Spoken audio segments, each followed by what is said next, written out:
네, 미국 연방대법원에 트럼프 대통령의 상호 관세에 대한 판결이 나왔습니다. 그렇다면은 이제 관세가 없어지는 걸까요? 네, 안녕하세요. 김지윤입니다. 지난 주말 현지 시각으로 금요일에 연방대법원의 트럼프 대통령의 상호 관세가 위법하다라는 판결을 내렸습니다. 이게 아마 주말 동안 가장 핫한 뉴스가 아니었나 싶은데요. 제가 커뮤니티 글로도 게시를 했는데 많은 분들이 영상으로도 좀 만들어달라고 요청을 하셔서 오늘 이렇게 급하게 영상으로 만들어보고 있습니다. 먼저 이 소송은 트럼프 대통령이 각 국가마다 부과를 한 상호 관세가 불법이다라고 이야기를 하는 미국의 수의법자들에 의해서 소송이 제기가 됐습니다. 미국의 사법체계를 조금 보면요. 주 차원의 사법체계가 있고 또 연방 차원의 사법체계가 있죠. 그리고 특별법원이 있습니다. 그래서 이 소송이 Court of International Trade에 제기가 되고 1심에서도 승리하고 2심에서도 승리한 후에 연방대법원으로 올라왔는데 연방대법원에서도 원고의 손을 들어준 것이죠. 트럼프 대통령이 작년 4월 2일이었던가요? 리버레이션 데이라고 하면서 이게 판례를 들고 나와서 각 국가마다 몇 %의 관세가 부과가 된다라고 이야기한 것이 거의 벌써 1년이 다 되어 가는데요. 이번에 발목이 잡혔습니다. 가장 먼저 말씀을 드려야 되는 게 있는데요. 미국에서는 세금과 관련한 모든 법은 의회에서 결정을 하게 되어 있습니다. 아니 그런데 그러면 트럼프 대통령은 어떻게 관세를 마음대로 부과할 수 있었냐? 관세는 사실은 국가 간의 세금이다 보니까 대통령한테 어느 정도는 조금 위임을 해야 된다라는 얘기들이 있어서 나중에 대통령한테 관세를 부과할 수 있는 권한을 일정 부분 위임을 하는 법안들이 의회에서 통과가 되었기 때문이죠. 대표적인 법들로는 1962년에 통과됐었던 무역확장법이 있고요. 또 1974년에 무역법도 있습니다. 또 요번에 나온 무역법의 122조 같은 경우는 국제무역수지 악화가 심각하다라고 생각이 될 경우에 대통령이 관세를 부과할 수 있는 조항입니다. 다만 이 조항의 경우는 최대 150일 동안 15%까지 관세를 부과할 수 있고요. 그 이후에 계속해서 관세를 부과를 하려면 의회의 입법이 필요한 상황입니다. 그런데 트럼프 대통령이 한 가지 또 활용을 한 법이 있어요. 바로 International Emergency Economics Power 액트입니다. 사실상 미국이 외국에 대해서 경제 제재를 하는 그런 기본을 제공하는 법안이라고 할 수가 있죠. 예를 들어서 이란 주재의 미국 대사관 인질 사건이 있었을 때 카터 대통령이 이란 정부와 중앙은행의 자산을 동결하고 이랬던 제재를 가했던 것이 이 법에 기인을 했던 것이죠. 트럼프 대통령은 이 법을 활용을 해서 현재의 국제 무역 수지 악화라든지 외국의 환율 조작이라든지 이런 것들이 전부 다 국가 비상사태라고 선언을 했습니다. 그러면서 국가 간의 상호 관세를 부과를 한 거고요. 또 거기에 더불어서 펜타닐과 같은 마약류가 미국에 유입되는 것도 국가 비상사태에 준한다라고 이야기를 했고 그래서 중국, 캐나다, 멕시코가 추가로 관세를 때려맞은 것이죠. 그런데 이 법에는 한 가지 애매한 부분이 있습니다. 수입과 수출을 제한하고 통제할 수 있다고 얘기는 했는데 관세를 부과할 수 있다라고 명시하지는 않았거든요. 그리고 이 부분이 발목이 잡힌 거죠. 그러니까 연방대법원의 판결의 요지는 IEEPA에서 규정을 하고 있는 대통령이 취할 수 있는 경제적 조치에 관세는 명시가 되어 있지 않기 때문에 그래서 이 법을 근거로 해서 관세를 부과하는 것은 대통령에게 주어진 권한을 넘어서는 것이다 라는 겁니다. 자, 이 누가 봐도 빡친 트럼프 대통령 여발한 듯이 1974년 무역법 122조에 근거를 해서 일괄적으로 모든 국가에 15% 관세를 부과하겠다라고 발표를 했습니다. 사실 처음에는 10%라고 얘기를 했는데 자고 나니까 더 화가 났나 봐요. 15%로 올렸더라고요. 그런데 이 법은 최대 150일 동안 가능하거든요. 그리고 이거를 연장하려면 의회가 지지를 해줘야 되는데 지금 중간선거가 11월에 있기 때문에 이와 관련해서 심지어 공화당 의원들도 어떻게 나올지 모른다는 것이죠. 얼마 전에 캐나다에 대한 관세를 철폐하라라는 법안이 하원에서 통과된 적이 있습니다. 여기에 공화당 의원 6명이 찬성표를 던졌거든요. 이 사람들이 어떤 사람들인가를 살펴보면 이제 정계 은퇴를 하는 의원도 있었고요. 또 자신의 지역구가 조금 빡세다라는 사람들이 찬성표를 던진 걸로 나오고 있죠. 그 중간선거 이후에는 또 이 의회의 구성이 어떻게 될지 모르는 상황이기 때문에 의회에서 150일 이상으로 다른 입법 활동을 통해서 트럼프 대통령의 관세를 지지해 줄지는 사실은 아무도 모르는 상황이기도 합니다. 그래서 현재 무역법 122조에 의거한 15%의 일괄 관세는 한시적인 것이다 라고 보는 게 맞고요. 그래서 트럼프 대통령이나 백악관에서는 다른 관세 조항들, 예를 들어 무역확장법 232조 혹은 무역법 301조를 더 확장하고 공격적으로 활용할 것으로 보입니다. 그런데 사실 IEEPA를 근거로 해서 트럼프 대통령이 관세를 부과한 거는 이게 굉장히 손빠르거든요. 특별한 다른 조사라든지 공청회라든지 이런 거 거치지 않고 그냥 이 법에 근거해서 관세 때린다라고 행정명령만 하면 발동이 되는 것이었기 때문에 사실 굉장히 편했습니다. 근데 232조도 그렇고 301조도 그렇고 이게 효력이 발생하기 위해서는 여러 가지 좀 과정들이 있어요. 그래서 하자! 그렇다고 바로 할 수 있는 게 아니거든요. 근데 대법원 판결이 있고 나서 트럼프 대통령이라든지 제이미슨 그리어 USTR 대표도 이걸 빨리 진행을 해서 적용을 하겠다라는 이야기를 하고 있으니까 뭔가 추가적으로 관세를 매기는 방안들이 나오지 않을까 싶습니다. 자, 그래서 또 관심을 끄는 부분이 돈을 돌려받냐라는 부분이죠.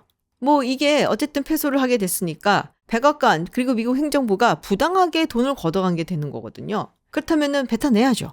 근데 이게 처음에 말씀드렸던 대로 미국의 수입업자들이 소송을 제기한 거거든요. 그러니까 한국이 국가 차원에서 돌려받는다 이렇게 볼 수는 없습니다. 근데 이 수입업자들도 어디까지 확장을 해야 되느냐라는 부분도 약간 논쟁이 있는 것 같아요. 이 소송을 제기한 수입업자들이 하나인 것이냐? 아니면은 모든 수입업자들한테 다 해당이 되는 것이냐라는 부분도 있고요. 또 지금 어느 정도 수입 과정에 있는 물품들에 대해서 이거를 환급을 해줄 것이냐? 사실 이미 마켓에 나와서 팔린 거는 소비자들이 그 물품에 대한 관세를 떠맡은 것이 되는 거거든요. 그리고 이 원금에 대해서만 그러면은 보장을 해줄 것이냐 아니면 원금 플러스 이자까지 해줄 것이냐 이런 여러 가지 복잡하게 얽혀 있는 부분들이 있는데요. 아마도 이 부분이 상당히 좀 쟁점이 될 것 같습니다. 근데 이거를 대법원 판결문에서 지급을 해라 라고 얘기를 했으면 모르겠는데 그냥 대통령 권한을 벗어나는 것이다. 땡! 하고 끝났단 말이에요. 그러면은 이거를 행정부에서 쉽게 빠르게 돌려받지 못하게 된다면 다시 한번 국제무역법원으로 소를 제기해야 된다라는 이야기가 나오고 있죠. 그런데 또 미국 행정부 입장에서는 이걸 환급을 다 해준다면은 재정적으로 꽤 큰 부담이 될 수밖에 없습니다. 그래서 환급 금액을 최소화하려고 굉장히 노력을 할 거고요. 이 과정에 여러 가지 줄다리기가 있지 않을까라는 생각이 드네요. 트럼프 대통령 그럼 어떻게 대응을 했을까? 일단은 무역법 122조를 시행을 해서 시간을 벌고 그리고 232조, 301조를 통해서 관세를 충당하려고 할 걸로 보입니다. 왜냐? 세수가 지금 모자라게 됐거든요. 사실 미국이 이 관세를 통해서 벌어들인 돈이 만만치가 않습니다. 2025년 회계연도를 보면은 관세를 통해서 거의 2천억 달러의 세수를 올렸거든요. 2024년 회계연도랑 비교를 했을 때 2배 이상이 되는 세수를 걷어들인 셈이죠. 그렇지 않아도 작년에 One Big Beautiful Bill Act까지 통과를 시켜서 세금까지 감면을 해줬단 말이에요. 당연히 어느 부분에서는 세수가 구멍이 나겠죠. 그리고 이거를 관세로 떼운 것도 있거든요. 자, 그렇다면 한국은 어떻게 되냐? 일단 상호관세가 없어진다면 나쁜 것은 아니겠죠.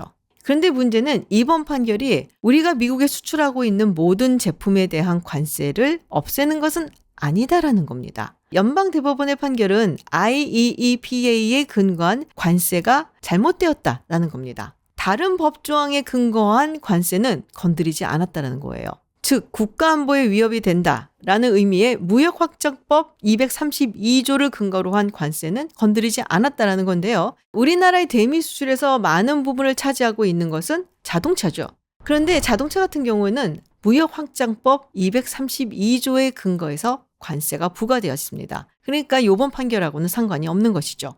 그 외에도 철강이라든지 반도체 같은 경우도 232조에 근거를 하고 있고요. 이런 품목들 외에 상호 관세를 통해서 관세가 부과된 품목들, 기계류라든지 정유, 석유 제품, 2차 전지 이런 부분들은 당분간 15% 정도의 관세가 부과가 될 거고요. 150일이 지나게 된다면은 없어지게 되겠지만 그 전에 트럼프 대통령이 무역확장법 232조를 더 확대 해석을 해서 또 다른 관세를 부과할 가능성을 우리가 완전히 배제할 수는 없는 것이죠.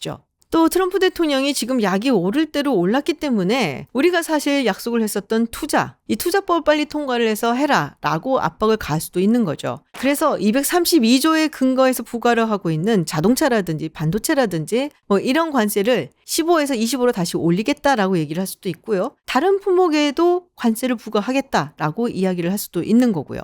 그런 가운데 또 하나 눈여겨봐야 될 것이 있습니다. 바로 무역법 301조입니다. 상대국의 불공정 무역 행위에 대해서 보복할 수 있는 조항인데요. 예를 들면 지식재산권 침해라든지 국가 차원에서 보조금을 주는 것도 여기에 들어갈 수가 있고요. 디지털세, 플랫폼 차별 같은 것도 여기에 들어가죠.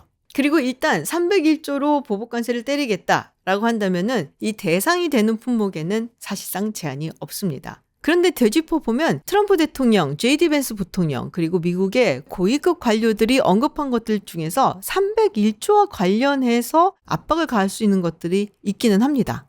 첫 번째는 온라인 플랫폼 규제와 차별 논란이 있고요. 위치 및 정밀 지도 데이터 공유 부분이 있고요. 또 다른 하나는 망 사용료 의무화 법안이 있죠. 이 중에서 이미 지난 1월 쿠팡의 투자자들인 그린옥스 캐피탈 파트너스 그리고 알티미터 캐피탈 매니지먼트에서 301조와 관련된 청원을 냈습니다. 데이터 유출을 빌미로 해서 과잉 차별을 하고 있다라고 이야기를 하고 있고요. 지금 조사를 개시할지 안 할지는 아직 결정이 나지 않은 상태인데요. 1월 22일에 청원이 들어갔으니까 45일 내에 이걸 결정해야 되거든요. 그래서 아마도 3월 8일 안팎으로 해서 USTR이 이것을 조사를 할 것인지 안 할 것인지 결정이 나올 것으로 보입니다. 물론 그렇다고 해서 이것이 무조건 301조에 기반한 관세를 직행한다고 볼 수는 없죠. 보통의 경우는 이 301조 조사를 시작한다라고 얘기를 한 다음에 이것을 좀 레버리지로 해서 압박을 하는 수단으로 많이 사용하거든요. 그 과정에서 뭐 관세 이야기라든지 특히 투자 관련한 압박이 많이 들어오지 않겠나 싶은 생각이 듭니다. 주말 동안 이게 굉장히 떠들썩했는데요. 사실 미국의 시각에서 바라본다면 이 판결은 트럼프 행정부가 질주하는 것을 사법부가 막았다라고 의미를 두는 것이 더 맞을 것 같습니다. 또 관세를 포함한 세금 부과의 권한은 의회에 있다. 의회가 행정부를 견제하는 권한에 조금 더 힘을 실어준 것이라고도 볼 수가 있고요. 그런 의미에서 미국 사법부 역사에 있어서는 상당히 중요한 판례다라고 볼 수가 있는데요. 다만 이것이 한국에게 이제 유리한 상황으로 전개된다라고 보는 것은 조금 섣부른 판단이 아닐까라고 조심스럽게 전망이 되고요. 왜냐하면 지금 트럼프 대통령이 굉장히 약이 올랐거든요. 그래서 이대로 물러날 것 같지는 않고 앞으로 또 다른 카드를 어떻게 들고 나올지는 조금 지켜봐야 되는 상황이다라고 볼 수가 있겠네요.